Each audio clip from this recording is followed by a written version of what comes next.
Avertissement. Des scènes, des propos ou des images peuvent heurter la sensibilité des spectateurs. Et surtout des petits bambins. Et surtout des petits bambins.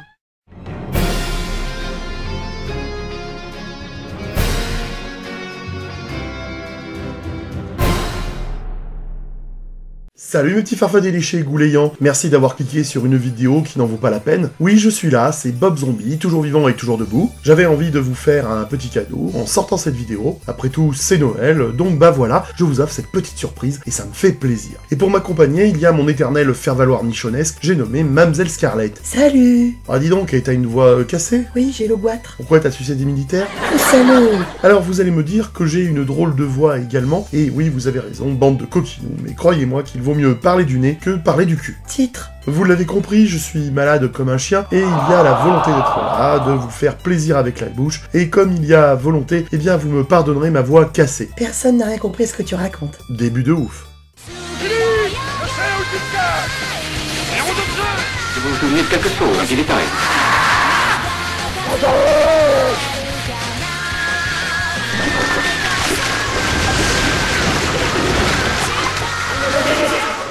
Voilà, vous venez d'arriver sur cette vidéo et vous passez déjà un bon moment alors que vous n'avez encore rien vu de son contenu, et ça c'est la magie d'Amazing Geek, le mag. Alors abonnez-vous, hein, c'est du bon investissement à long terme. Alors le 16 décembre, Amazing Geek a fêté ses 8 ans, oui mes flibustiers, la chaîne a 8 ans. Tu me klaxonnes parce que je suis beau gosse? Alors oui, merci à tous pour ces 8 ans, hein, merci pour votre soutien, votre fidélité inébranlable. Oui, j'ose dire ce mot sur une chaîne aussi mainstream que la mienne, même si je sais que certains d'entre vous me diront que ça ne vaut pas la peine d'invoquer Jackie Chan pour ça. Et vous aurez raison, donc on va vite se calmer le cul. Alors de quoi parle-t-on aujourd'hui, mesdames, messieurs? Eh ben, comme je n'avais pas la possibilité de vous faire un gros mag, j'ai préféré focaliser sur un unique bouquin, mais je sais qu'il va vous faire du bien dans le slip. Élégant. Il s'agit du second album Panini consacré à la division Alpha, et là, vous vous dites, il ne s'est pas foutu de notre gueule le zombie. Un bouquin d'un fort beau gabarit qui vous apportera autant de satisfaction que 2 bananes et une branlette. Oui, je sais, c'est plutôt une bonne journée. Puis nous verrons mes derniers achats cadeaux effectués pendant ma convalescence, et vous allez voir qu'il y a du lourd comme ma bite. De très bonnes lectures, saines et équilibrées, qui associées à une demi-bouteille de muscadet par jour m'a permis d'entretenir mon inflation au niveau du cul, mais surtout mon taux de sérotonine à un niveau acceptable. Scarlett, es-tu prête? Oui, je suis très excitée. Ça se voit, tu as les pupilles très dilatées. Ben oui, mais alors vas-y, hein, envoie le bousin. Eh bah allez, let's go, hein, c'est parti, hein, et dans le fond on ferme sa gueule. C'est Noël et une fois de plus, votre serviteur en manque d'inspiration s'est vu pourvu de matière à vidéo avec de nombreux cadeaux et achats compulsifs que je m'apprête à vous présenter avec enjaillement et virilité. D'ailleurs, je pense que vous le voyez tous ici à mon sourire, je suis en joie. Alors allons-y, le premier bouquin, je te le fais pas à 80 boules, je te le fais pas à 35 balles, mais à 8 balles tout rond. Combien? C'est du bonheur, c'est du tout bon, ça me fait plaisir, plaisir d'offrir, joie de recevoir, c'est du soldissimo, avec cet album Artimacolor consacré au Captain Britain. Alors je sais ce que tu vas me dire, ma gueule, j'en ai déjà fait une vidéo, mais justement à l'époque où j'avais fait la susdite vidéo, l'album que je vous avais montré n'était pas mien, c'était Donatien le donateur qui me l'avait prêté pour vous l'exhiber de façon ostentatoire devant vos yeux envieux. Alors que là, sa race, il est bel et bien à moi, et j'avoue que j'en suis tout en joie. Complétiste acharné et maladif, je n'ai pas pu m'empêcher de m'acheter cet album X-Men de l'éditeur Groom & Grosspurt, consacré à la meilleure période du groupe, l'époque Claremont, John Byrne, un album intelligemment appelé Futur Antérieur, qui rassemble les derniers épisodes du trio magique, à savoir Claremont, Byrne et Austin, avec les épisodes 138 d'octobre 1980, le célèbre Élégie, qui est l'épisode de référence pour connaître la biographie des X-Men, suivi des épisodes 139 à 143, qui regroupent les meilleurs épisodes des X-Men lors de la méga baston contre les mauvais mutants, tandis que dans le futur alternatif, la survie des mutants se joue dans un monde où les sentinelles ont triomphé. Assurément pour moi le meilleur de ce qu'a pu produire le trio magique. Ça c'est ton opinion personnelle. Et enfin il nous propose le dernier épisode dessiné par John Byrne, appelé Démon, épisode jamais publié dans Spécial Strange, et pour cause car on y voit Kitty affronter seule une créature du genre alien le soir de Noël. Alors oui je sais, j'ai tous ces épisodes en plusieurs exemplaires, mais là c'est de la vraie gourmandise, j'avais vraiment envie d'avoir tous ces épisodes en album collector, et donc je suis une infamie. Ouais, moi je me demande quand même s'il était pas un peu con. De même, ma chérie m'a offert cet album cartonné dont la tranche n'est pas constituée d'un tubé en inox, regroupant l'intégralité des épisodes des Vengeurs dans la guerre Chris Skrull, saga qui se prononce Chris Prolls en Scandinavie méridionale et School of Stru en Laponie du Danemark. Tu veux du pain?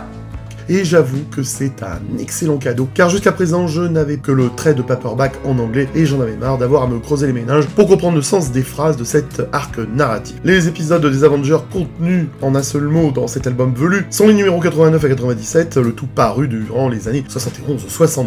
Vous étiez pas nés les filles, hein?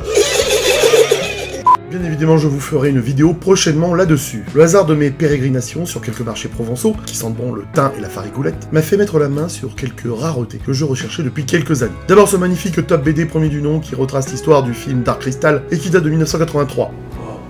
J'avais acheté cet album autrefois, mais l'inondation de ma cave l'avait détruit, et je ne l'ai jamais racheté. Quand tout d'un coup, au détour d'un étal pourvu et inattendu, j'ai eu la joie d'acquérir le bousin pour un prix défiant toute concurrence, preuve s'il en est que le vendeur ne connaissait pas la valeur de ce qu'il vendait. Dans la foulée, j'ai pu mettre la main sur un album relié regroupant deux autres top BD, avec le retour du Jedi, que j'avais déjà, mais surtout l'adaptation en comics du film 2010, que je n'avais jamais pu avoir jusqu'à aujourd'hui, et là encore pour la dérisoire somme de 10 boules. Plutôt une bonne affaire, vous en conviendrez.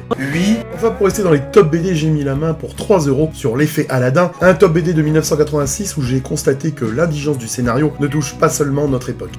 Bon, il y a une case où Tornade est à poil, et je ne sais pas si c'est l'atelier de retouche de Lug qui a estompé ses tétons et sa foufoune, ou si c'est le légendaire ancrage incompétent de Vince Coletta. Je ferai une vidéo dessus où vous me verrez m'ambiancer dessus.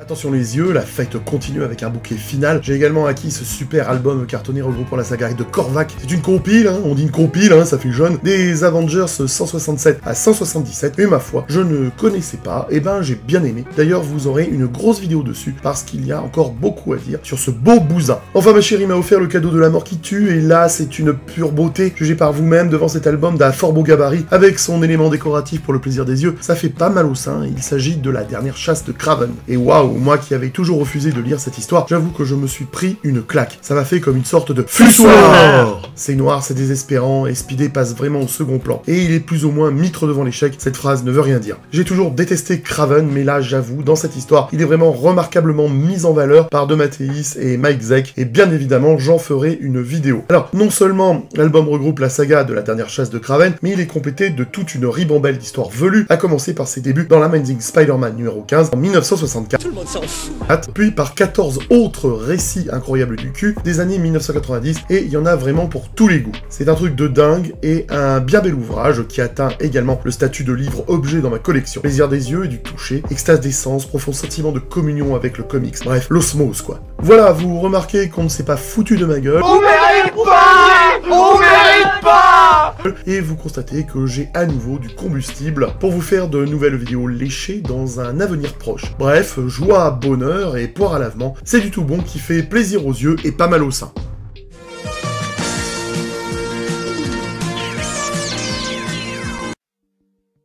Coucou, j'étais là depuis le début. Et hop, regardez, pas besoin de montage pour vous montrer le bousin. Merci pour cette dynamique. Mais voyez plutôt ce que je vous présente ici de façon ostentatoire, avec cette main dotée de pouces préhensiles, ce qui prouve que je ne suis pas un animal. Mais tu sais que c'est super drôle pour une blague de début de vidéo? Ah mais carrément, hein, et on va pas laisser passer ça au montage. Regardez, j'ai l'intégrale Panini consacrée à la division Alpha pour les années 1984-1985. Tu flexes à mort avec ton bouquin? Mais pas du tout. Je veux juste vous dire qu'avec ce bouquin, vous allez prendre dans votre gueule du bonheur et de la gentillesse. Achète ma mère! Achète ma mère! Ma mère! Au premier abord, cet album a une assise avec beaucoup de caractère, mais en fait il cache un confort rare et élégant. Côté lecture, ça se lit rapidement, hein, c'est du 1200 tours par minute. Soit 20 tours par seconde. Inutile de vous dire que ça tourne vite les pages, et alors surtout l'avantage de cette intégrale, c'est qu'elle se comporte comme un VPN, c'est-à-dire que tu as un accès illimité à toutes les cases et toutes les pages de la BD, et ça peu importe où tu te trouves dans le monde, alors que si t'as pas un VPN, et ben ça donne ce que tu voyais dans Lug. C'est-à-dire de la censure à toutes les pages. Tout à fait Scarlett. Comme je suis un fiefé complétiste, je n'ai pas résisté à l'appel de l'achat, et je n'ai même pas honte de le dire. Je suis une infamie. C'est vrai. Oh bah Scarlett... Désolé bro, c'est sorti comme ça. Cet album velu, comme une lusitanienne, rassemble les épisodes d'Alpha Flight 9 à 19, et je peux te dire, ma gueule, que c'est bien sympa à lire. Et l'album commence avec les deux épisodes mythiques de la division Alpha 9 et 10, dans lesquels John Byrne nous fait un remake de The Thing de Big John Carpenter, en ajoutant l'oranger Sasquatch aux prises avec le Super Skrull dans l'un des épisodes les plus mémorable de la saga, de quoi nous mettre le kiki tout dur. C'est vrai que les mecs ont la gaule 11 fois par jour? Je sais pas, on compte les mimoles? C'est rigolo ça. Ça me rappelle une histoire de tuyau avec ma sœur. C'est étrange comme phrase là, mais on va la garder au montage. Le titre ne laisse aucune ambiguïté avec ce fameux Things aren't always what they seem. Et alors pour ceux qui n'ont pas fait allemand LV2, eh ben c'est pas grave parce que c'est de l'anglais qui nous dit en substance ceci: les choses ne sont pas toujours ce qu'elles semblent dans l'album Panini et les apparences sont parfois trompeuses dans le Strange 188 d'août 1985. Je ne m'éprends pas sur ces deux épisodes 9 et 10 car j'ai déjà consacré une vidéo dessus dans le Comics Park numéro 40 et si t'as pas vu cette vidéo à 40 ans, eh ben c'est que t'as raté ta vie. Je confirme. Je vous mets quand même le lien en description pour ceux qui ne l'ont pas vu. Non, ne me remerciez pas pour cette dynamique. L'intégrale Panini ne vaut que parce qu'elle restitue parfaitement l'original, loin des affres scandaleuses de la censure catho-bolchevique qui sévissait chez Lug, et cela depuis que Pompidou avait vendu la France à l'impérialisme yankee, salissant le formidable travail du général. Et c'est en particulier valable pour l'épisode 10, où Lug a pris soin d'effacer la tronche de Sasquatch, mais également celle du Super Skrull, de façon éhontée, quand c'est pas carrément plusieurs cases qui ont disparu. Je sais bien que Lug n'avait pas le choix, mais quand même cette censure fait mal comme un limbago. Et si tu ne sais pas si ça fait mal à limbago, eh ben tu verras quand tu auras 72 ans, ce sera un mardi d'ailleurs. Tu les vois ces cases? Eh ben elles n'ont jamais été publiées dans le Strange 189 de septembre 1985. J'ai pris le temps de compter et je peux te dire gros que Lug a fait disparaître 11 cases. C'est abusé là, hein. Donc cette intégrale Panini est la bienvenue pour enfin lire cette histoire en entier. Ces deux épisodes, enfin restitués dans leur intégralité, vont vous titiller la fibre nostalgique. Bonjour.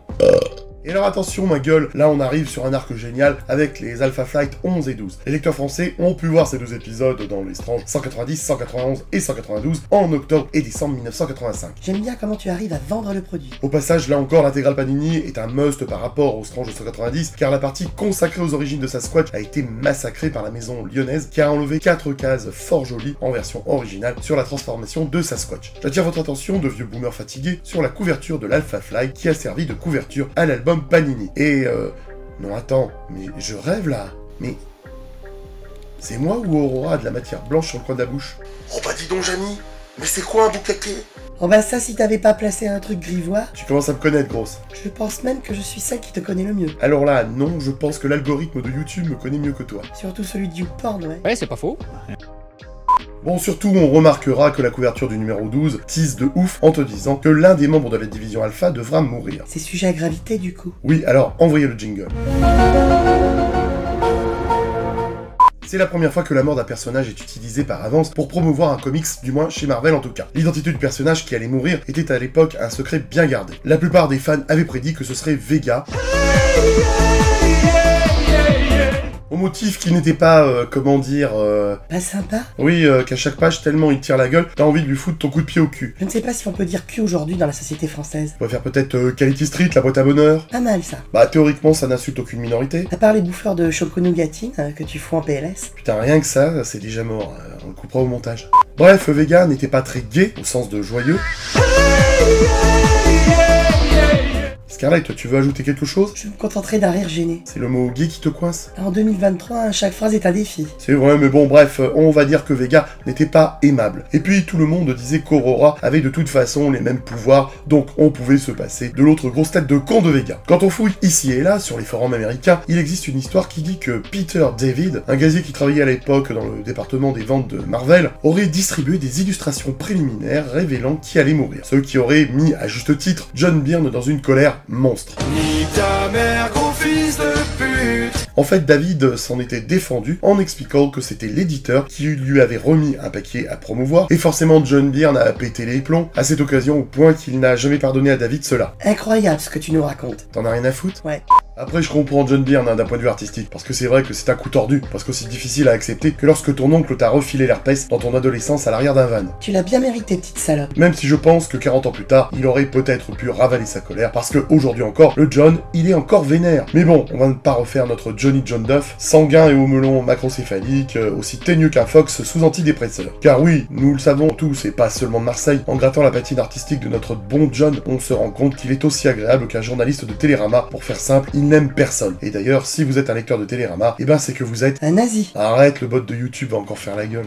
Alors, de quoi parle l'histoire des épisodes 11 et 12 ? Oui, de quoi? Eh bien, je vais vous le dire. Delphine Courtenay, une meuf d'apparence random, a recruté des membres des anciennes équipes Beta et Gamma Flight bien après la fin du programme de défense du gouvernement canadien. Toutefois, le seul membre qui a des doutes sur les intentions de Delphine, c'est Roger Bosch, qui contrôle le robot géant Box. Mais il joue le jeu et retrouve les autres au pied des 2 tours jumelles Nouvelle Tour de Babel appelée World Trade Center de Manhattan. Ah, cette vidéo vient d'être démonétisée. Il semble que les membres de l'équipe Gamma ne connaissaient pas les membres de l'équipe Beta et vice versa. Et c'est l'occasion pour les lecteurs d'en faire la découverte. En fait, l'équipe a été constituée à la demande de Jerry Jackson. Alors, c'est qui ce gars, me demanderez-vous? Non. Jackson était le patron de James Hudson à l'époque où il travaillait pour la compagnie Amcan, chose qui nous est dite dans l'Alpha Flight numéro 2, vous savez l'épisode qui montrait Hudson en train de voler l'exocombinaison qu'il avait développée. Jackson a été viré pour cela par Amcan et maintenant il cherche à se venger avec le soutien de la Roxxon qui veut le procès de Guardian. Rancunier le Jackson. Sans doute un problème de virilité à cause de sa petite... Oui, merci Scarlett. Et la constitution du groupe des Beta et Gamma fait partie de son scénario pour mettre la main sur le Guardian. Et tu sens que tu as affaire à un sacré regroupement de psychopathes cons et méchants comme des oies. Désolé pour les oies qui nous regardent. Mais vous êtes vraiment trop connes. Teaser est kidnappé et utilisé comme appât. Il s'avère que Delphine Courtenay est en fait un robot doté de subtils pouvoirs de contrôle mental qui se bat les couilles des lois de la robotique.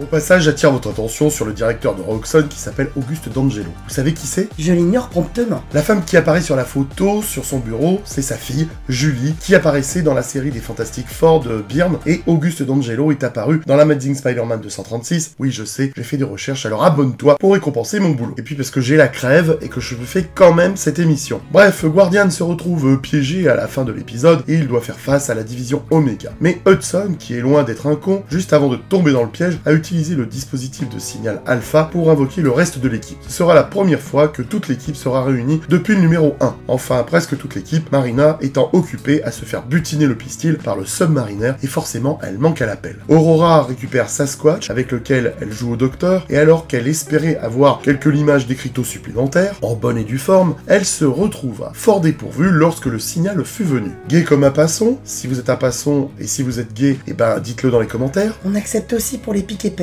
Bref, gay comme un passon, Vega récupère Puck, qui juste avant l'appel méditait pour se concentrer sur la douleur qu'il ressentait. Car oui, le nain puissant est souvent dévoré par la douleur. C'est en tout cas ce que nous apprenons ici. À ce propos, toujours aussi pédant, Byrne a déclaré sur son forum « Bien sûr, Bill Mantlo, après moi, a ensuite continué l'origine de Puck en faisant n'importe quoi, ne comprenant pas que la douleur qui le dévorait n'avait rien à voir avec une origine plus mystique, pour ne pas dire super-héroïque, et qu'en fait, elle n'était juste qu'un effet de la maladie, l'acodronplastie, qui provoquait le nanisme de Puck. » Toujours aussi charmant avec ses camarades, le John. Les retrouvailles de la division Alpha autour du chaman et de Harfang sont assez animées. Cet épisode 12 a été diffusé dans le Strange 191, et là encore, Lug a enlevé des onomatopées, des impacts et des couleurs agressives avant de couper net en plein combat l'épisode, ainsi que la fureur de Sasquatch, comme ça, de façon totalement arbitraire, comme si on était sur Aléatoire FM. Et tout ça pour finir de publier la fin de cet épisode 12 en loose day dans le Strange 192, et là encore de façon camouflée, car la violence du combat est telle que Lug, de peur de se faire péter le stick par la censure, a trouvé bon de mettre l'épisode en plein milieu du livre plutôt qu'en première partie comme à son habitude.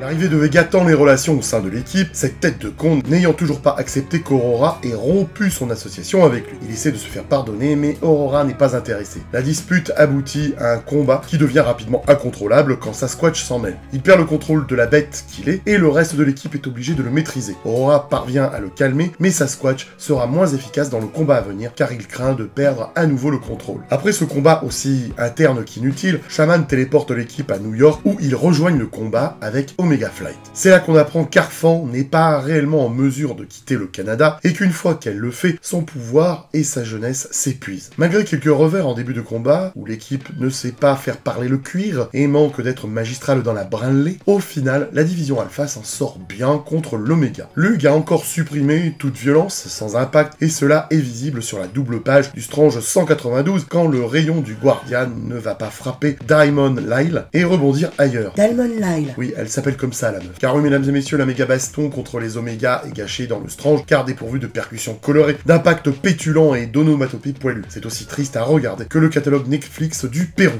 Box parvient à coincer Guardian loin du groupe et il se met à le battre. Là, la censure de Lug a massacré ce combat, faisant disparaître des cases pourtant grandioses de violence. Mais bon, elles étaient vraiment trop violentes pour la maison lyonnaise. Hudson se fait défoncer la gueule à grands coups de beefsteak à 5 branches, mais dans le Strange, on ne ressent pas la puissance de sa branlée. Son visage recouvert d'échymose a été estompé par les ateliers de retouchage lyonnais. C'est dingue comme ce lifting est abominable. Moi, je trouve pas, moi. Si, c'est abominable. D'accord. T'as aucune personnalité. D'ordinaire, j'ai un fort charisme, mais là, aujourd'hui, je suis molle de la personnalité. Pour en revenir à l'histoire, il s'avère que Box est contrôlé par Jackson et non par Bosch, qui est ligoté dans un coin. Guardian bat finalement Box en lui faisant exploser un bloc d'alimentation endommagé au visage. Dire qu'il avait une carte mémoire de 26 Go pour gérer le costume, et en vrai, c'est comme une grosse console de jeu à 256 bits. Et ça en fait des bits. Le feedback tue Jackson, mais la combinaison de Guardian est maintenant gravement endommagée et risque d'exploser. Putain, y a aucune intention dans le son de ma voix là. Tu sais, faut pas forcer, hein, si ça coince. Titre. Tiens, au passage, regardez comme les visages ne sont pas les mêmes chez Lug et dans l'original. Compte à rebours de 10 secondes, suspense insoutenable, et puis enfer et damnation, Heather entre dans la pièce, distrayant son mari à un moment clé. Il meurt dans une explosion de feu, dont Heather est obligée d'être la témoin. C'est tragique et traumatisant. Moi, ça m'avait scotché, et ce fut l'une des raisons qui me fit abandonner la lecture de Strange. C'était encore une époque où je croyais que l'humanité préférait la magie de la vie à la tragédie de la mort. T'étais con, quoi. J'avoue. La mort de Vindicator avait définitivement mis une barrière entre Lug et moi. Une vraie barrière. Comme Lucien Barrière, les casinos. Ta gueule, Scarlett. Pourtant, avec le recul, c'est un arc qui a clairement un impact, en plus d'être génial au niveau des bastons. Et rien que pour ça, on pardonne à Byrne son ego surdimensionné du cul, car son travail est beau, talentueux et percutant quand il n'est pas massacré par la censure de lui.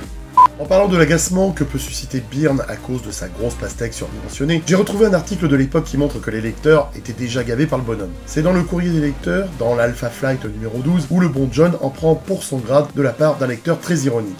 Je viens de commencer à lire l'Alpha Flight et je l'apprécie vraiment. J'attends avec impatience que vous continuez ce titre pendant au moins les 200 prochains numéros. Je suis sûr qu'après ce laps de temps, cela deviendra une institution et que les personnages évolueront pour devenir des individus vraiment uniques et matures avec des fans farouchement fidèles. Et là, tu sens que le gars a préparé une punchline derrière tant de gentillesse. Ensuite, j'espère qu'après avoir quitté le livre, un nouveau venu, motivé, arrivera et décidera que les 150 derniers numéros n'ont donc aucun mérite ni signification, alors il recommencera avec le numéro 12, façonnant le livre à son image et le gâchant généralement pour tout le monde. Tu sais, John, comme tu l'as fait pour les 4 Fantastiques.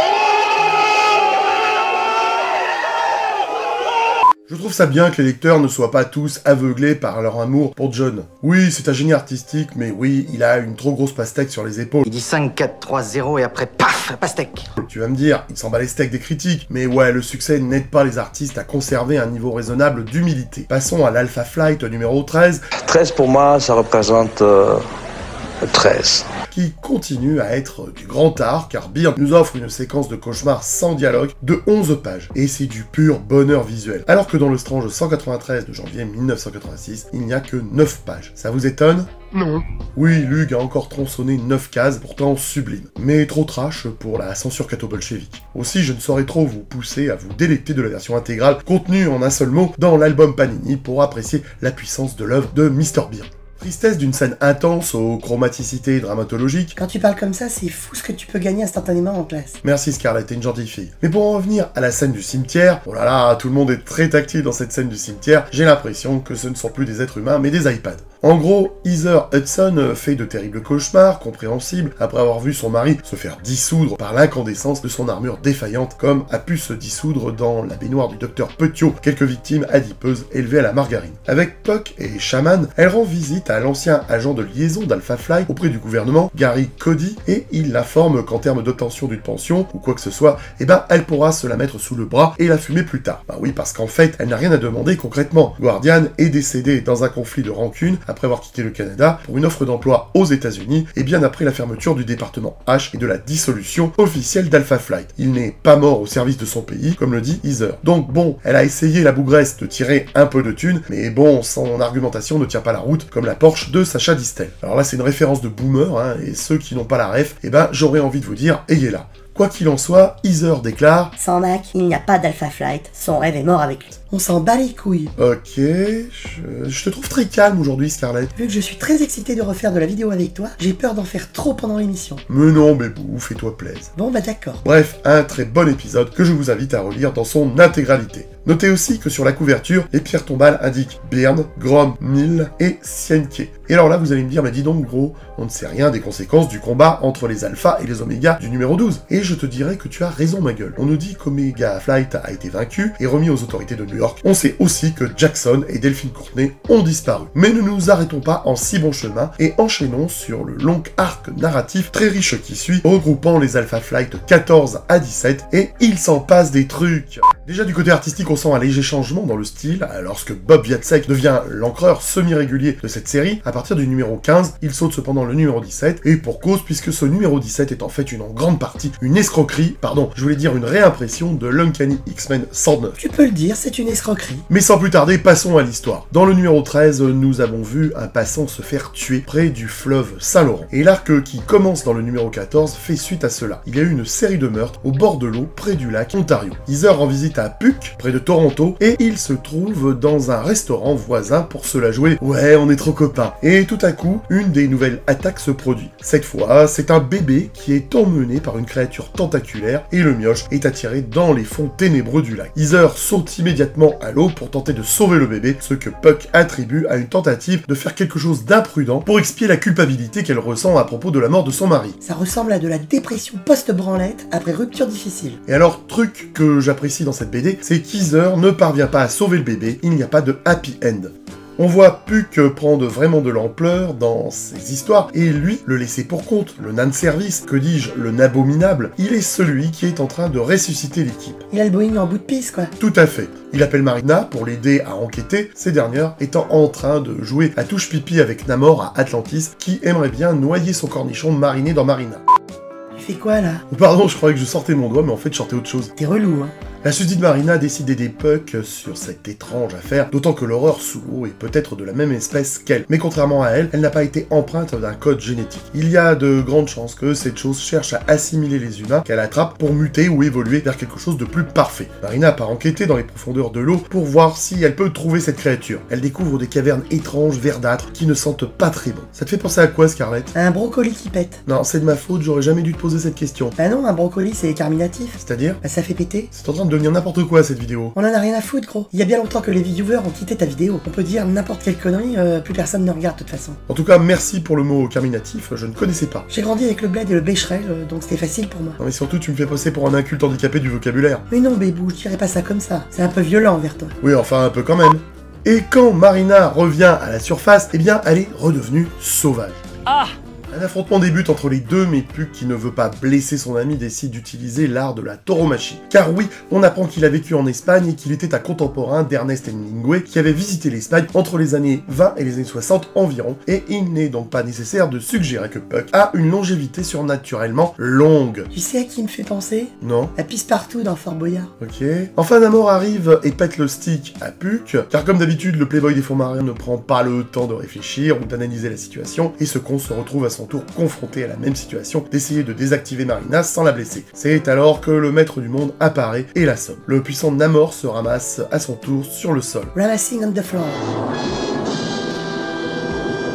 Le maître amène Puck et Namor dans son superbe sous-marin à poissons. Il les met dans des tubes de prison avec peu d'air pour Puck et sans la moindre humidité pour Namor. Et là, comme tout bon méchant, il explique ce qu'il a fait. Il révèle qu'il a délibérément manipulé Alpha Flight et Namor et Jane Richards dans l'Alpha Flight numéro 4, vu dans le Strange 183 en mars 1985, pour qu'ils détruisent son vaisseau lors de leur précédente rencontre afin qu'ils puissent s'en libérer. Les lecteurs le savaient, mais les héros ne le savaient pas. Et il réexplique l'origine de Marina et révèle qu'il l'a maintenant capturée, elle et l'autre créature appelée Plodex. D'ailleurs, le mot Plodex n'est jamais utilisé dans cet arc. Je porte le nom donné à cette créature par le collectionneur dans le Marvel Team-Up annuel numéro 7. Et donc, l'autre Plodex porte toujours l'empreinte génétique du bébé qu'il a arraché précédemment, ce qui est assez inquiétant et glauque. Et alors, mes petits amis, regardez bien cette image, sortie tout droit du film The Thing. Regardez-la bien parce que Lug ne l'a jamais montré dans Strange. La censure aurait pété une durite. On se rend compte que le maître n'est pas un simple méchant, mais par contre, on ne sait pas vraiment vraiment quel est le but du maître dans cet épisode, et il faudra attendre l'Avengers 272 pour que Marina explique que les intentions du maître, en la réunissant avec les autres Plodex, étaient de les faire se mettre sur la gueule pour qu'ils se détruisent mutuellement, débarrassant ainsi la Terre de leur espèce. Mais Puck simule sa mort en utilisant un truc qu'il a appris en Orient, et quand le maître le sort de son tube, le nain puissant trompe la vigilance du maître, et il libère également Namor avant que le Nabominable arrache le casque du maître pour forcer les baies de l'aquarium où ils sont et donner de l'eau à Namor. Mais cela s'avère avoir des conséquences inattendues. Il semble que le casque était lié de manière permanente à la tête du maître, et c'était également son moyen de contrôler à la fois le sous-marin et les extraterrestres. Au passage, regardez ces cases, car Luke les a vachement aseptisés du cul. Bref, c'est le chaos le plus total dans les fonds des mers. Namor est obligé de ramener Puck à la surface pour qu'il ne connaisse pas le même sort que le petit Grégory.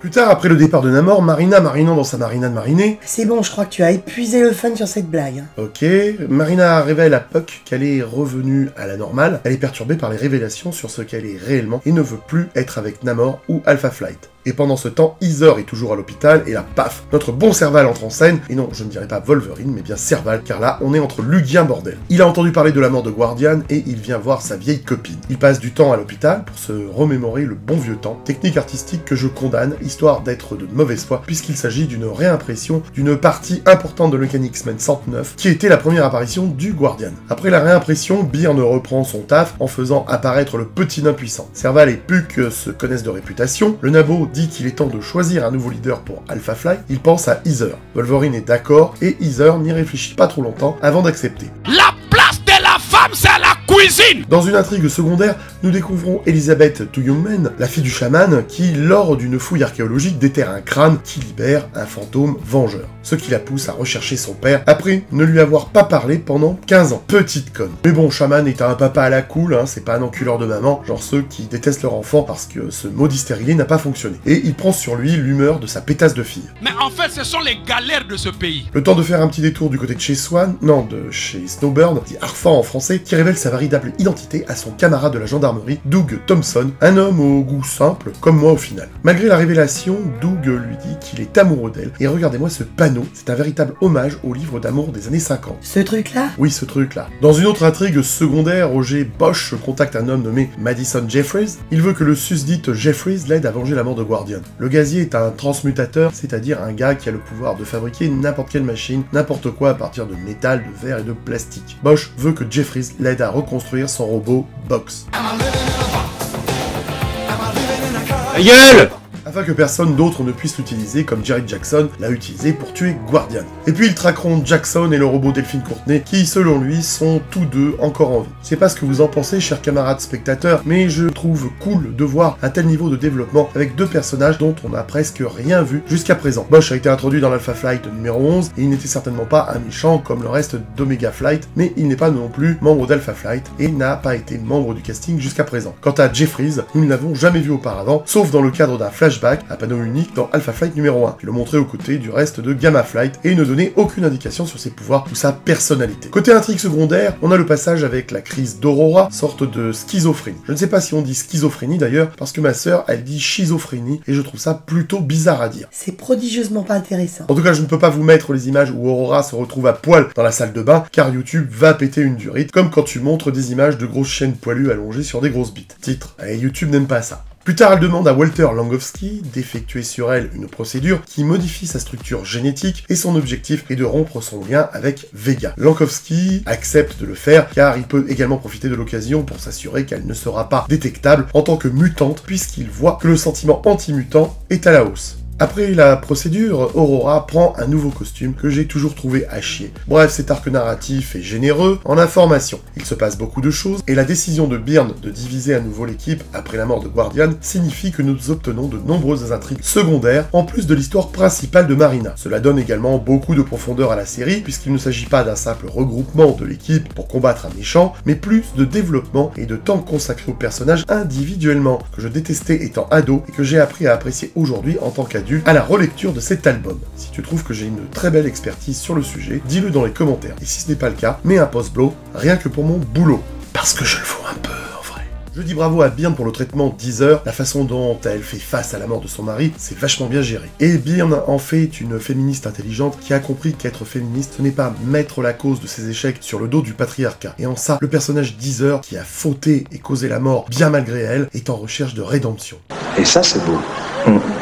Le numéro 13 a montré son chagrin en détail, et maintenant elle est clairement toujours affectée. Mais Byrne ne crée pas beaucoup de mélodrame avec cela. Il fait comprendre qu'elle est coupable, mais il la lance dans une sorte d'expiation à travers sa renaissance, dans un long combat pour devenir le leadership de l'équipe. Et à chaque fois que la femme n'est pas à la cuisine, il y a désordre. Le personnage de Puck, malgré sa dégaine de Madeleine pas fraîche, continue également de bien se développer, et nous avons désormais appris des détails intrigants sur son passé. Ce mec n'est pas la moitié d'un con. Tarte au citron. Pourquoi tu dis ça? Je sais pas, j'avais envie de m'ambiancer. Les personnages de Byrne sont très humains, et c'est plus que suffisant pour impliquer le lecteur ordinaire dans cette saga, avec beaucoup de profondeur dans les personnages et les interactions. Bon, et alors les Français ont pu lire ces histoires dans le Strange 194 à 196 en 1986. Personnellement, c'est avec le Strange 196 que j'ai arrêté de lire Lug, car sorti de la division Alpha, le contenu de ce magazine ne m'intéressait plus. Et c'est quoi qui t'intéressait alors à l'époque? Je vais tenter d'esquiver pour ne pas répondre, comme le font toujours les gens de la gauche quand une question les embarrasse. Rire de droite. Et c'est en avril 1986 que j'ai mis un terme à l'aventure lugienne sans intention d'y revenir un jour. Le temps des comics s'était passé pour moi, et puis Strange devenait trop cher par rapport au contenu qu'il proposait. J'étais pas Crésus. Salaud de pauvre. Alors toi tu fais gaffe, hein, tu peux pas tester. La fin satisfaisante de l'aventure de la division Alpha me permettait d'en finir une fois pour toutes avec Marvel, ne désirant plus m'investir dans une série de comics. Et c'est pourquoi pour les 2 derniers épisodes contenus dans cet album Panini, je ne pourrais pas vous dire ce qui a été censuré par Luc, mais j'imagine qu'il y a dû y avoir quelques cases qui ont dû se faire cutter si j'en juge ce que j'ai vu dans l'album Panini. Tu vois, ce genre d'image là, ou même celle-là, tu vois, hein. J'imagine en tout cas. Dites-moi dans les commentaires si c'est le cas. Or donc, l'album nous propose les Alpha Flight 18 et 19 avec la présentation de Talisman, la fille du chaman.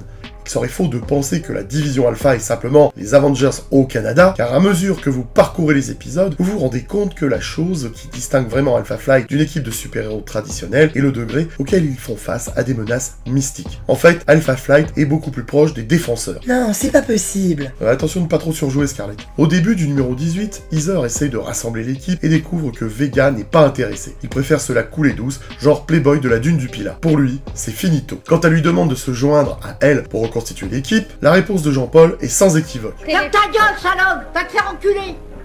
Ça te donnera des couleurs! De plus, les autres membres, tels que Aurora, Sasquatch et Marina, n'apparaissent même pas dans ces 2 numéros. Graphiquement, j'avoue que c'est pas top. La preuve, regardez, et osez me dire que Shaman ne combat pas des œufs brouillés. Bob Viatsek rompt le style d'ancrage auquel nous avait habitué Byrne. John! Quoi qu'il en soit, nous avons vu cette menace particulière se déclencher dans l'Alpha Flight 14, lorsque la fille de chaman Elizabeth Two-Young-Men a déterré un crâne lors d'une fouille archéologique et un esprit visiblement en colère s'est manifesté. Accompagnée d'Elizabeth, sa fille grincheuse et énervée, de type trou de balle sans culture, Shaman enquête et se retrouve dans une maison où une jeune femme a récemment fait connaissance avec son arrière-grand-père. Le vieil homme s'était délibérément isolé pour tenter d'éviter une malédiction selon laquelle il serait attaqué par l'intermédiaire d'un être cher, mais il n'a pas pu repousser son arrière-petite-fille. Alors forcément, il se fait caca dessus, et c'est marrant le caca. Tu trouves cette blague satisfaisante? Non mais Oui? Écoute, je te dirai ça quand j'aurai une meilleure répartie. Bon, là, c'est clair que c'est du manga et plus du comics. Tu trouves pas, Scarlett? Quoi? Vas-y, répète, ça m'a tellement pas intéressé ce que tu as dit, que j'ai déjà oublié. D'accord. Pendant l'attaque, Elizabeth est bombardée d'énergie mystique, mais au lieu de la blesser, cela la renforce. Shaman se rend compte que les talents mystiques de sa fille ont été libérés, et ils sont en quelque sorte instinctifs, presque au niveau d'une mutation génétique. Shaman et Elizabeth sont capables de combattre les mauvais esprits, et parviennent même à préserver la vie de toutes les personnes impliquées. Mais ils décident de remonter le temps pour trouver la cause profonde de la malédiction, et ils sont rejoints par Puck et Snowbird. Arfan surprend tout le monde en s'inclinant devant Elizabeth, puis elle incite Shaman à lui remettre son sac de médicaments. Vous savez, celui qui ouvre son sac sans avoir ses pouvoirs risque gros. Et ben là, tout se passe bien pour Elizabeth. Et alors là, je sais ce que vous allez me dire sur ce retournement de situation. Les couilles sur ton front, ça fera un dindon? Alors non, je pensais pas véritablement à ça. Mais c'est vrai que la gamine est un peu facile avec des pouvoirs qui dépassent l'entendement. Et alors, dans une totale IDF, c'est-à-dire impro de ouf, Elizabeth en sort un bandeau mystique et en le mettant sur sa tête, Elizabeth est transformée. Talisman est né. C'est incroyable ce que tu racontes. Dans le passé, la division Alpha découvre un duo de cow-boys, un vieux et un jeune, qui, protégés par des colliers mystiques, forcent un mystique amérindien à inventer évoquer Ranak, l'une des grandes bêtes que Snowbird a juré de combattre. La bête est facilement capable de tromper le plus âgé des deux cow-boys pour qu'il retire son collier, ce qui permet à Ranak de prendre une forme terrestre. C'est fou comme tu vis ton histoire, tu devrais faire du cinéma, tu sais. Oui, on me l'a déjà dit. En plus, sous cet angle, tu me fais penser à un acteur. Jean Gabin. Oh non. Malgré tout, Ranak est vaincu, en partie grâce à Elizabeth, mais le coup fatal vient du jeune cow-boy, et ce jeune cow-boy est bien sûr le vieil homme de la première partie de l'histoire, et Shaban dit que les Alpha Flight sont incapables d'empêcher que la situation qui s'est déroulée dans le présent ne se reproduise un jour. Au début de cet arc, et sur la couverture du numéro 18, on nous taquine à l'idée que Heather pourrait devenir le nouveau Guardian, mais elle nous assure que cela ne l'intéresse pas. Non, j'ai envie de te dire menteur. Menteur. Franchement, il n'y a rien à jeter dans cet album. Tu vois, limite, il est 10h52 là au moment où je tourne ce truc, et cet album me fout le kiki tout dur. La fameuse goal de 10h52. Et bien pour tous ceux qui ont deux narines comme moi, et ben vous sentez tout de suite que l'acquisition de cet album sent bon le fun. Alors certes, cela reste un simple bouquin dont la fonction principale n'est pas celle de te dégeler le kiki, car oui, ce n'est pas un plat Picard à décongeler, mais quand même, vous éprouverez un sentiment de fun devant ces 280 pages. Alors moi, je l'ai eu pour 12 balles. C'est de la marque Repère? Non, mais en tout cas, je crois que ça coûte 35 balles en vrai. John Byrne est talentueux, les histoires sont aussi percutantes que géniales, les personnages sont bien construits, c'est du lourd et je ne regrette pas mon investissement. Alors pour ceux qui n'ont lu que les Strange de l'époque, n'hésitez pas. Car oui mesdames, messieurs, les comics améliorent la pratique de la communication et de l'esprit créatif. Et l'esprit créatif dans notre société en 2023, eh ben je suis lol. Ça veut dire que t'es ironique là? Le libre arbitre et les capacités cognitives n'existent plus à notre époque, grosse. C'est de la photo chinois. Oui, on va dire ça.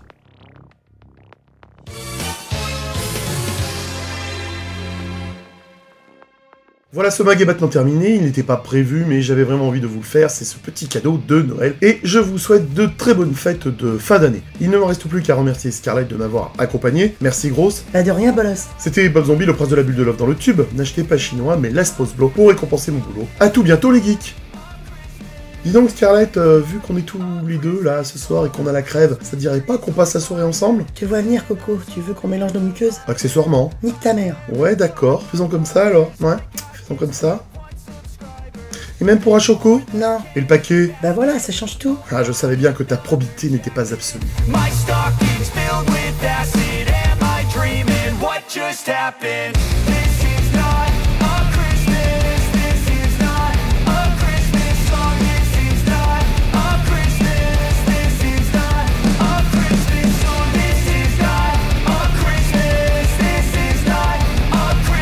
Ferme ta gueule, salope! Va te faire enculer!